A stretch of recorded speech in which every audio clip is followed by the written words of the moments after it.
All right, I want to talk about confidence intervals. If you go to the simulations part of the homework 5, if you click on seeing theory, you'll see this page. You can click on confidence intervals. So we'll go ahead and do that. Let's say we want to find the average height of some population, maybe the average height of teenagers in a county. That is normally distributed, so we'll go ahead and click on that. So here's the actual average height, but remember we don't actually know what that is usually. It's a simulation, so we're saying, okay, we know what the average height is. The population parameter for average height is mu, but usually we don't know what that is. We try to guess at it by taking a sample of, in this case, of teenagers from some county, right? We'll make 90% confidence intervals, and we'll just take a small sample of 5.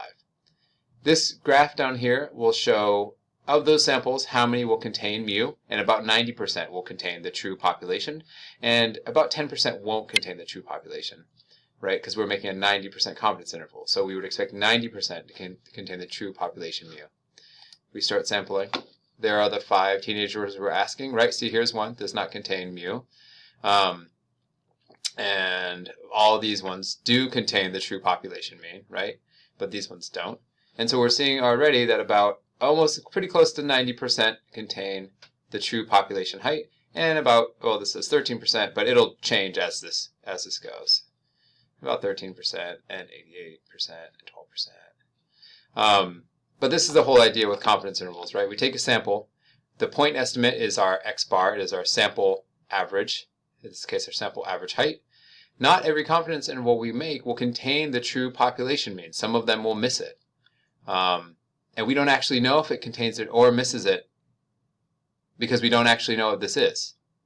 But the way we're setting it up, about 90% should contain it and about 10% should miss it. Yeah, so that's real briefly what's happening on our confidence intervals here. Oh, this is such a satisfying thing to watch. Okay, this point estimate contains it, but the point estimate's so much lower, and this point estimate contains it, but the point estimate's so much higher than the true population mean. And this interval is so small, and it totally misses it, and we can't even know that. It's so crazy. All right, maybe I'll make another video kind of playing around with a different simulation some more.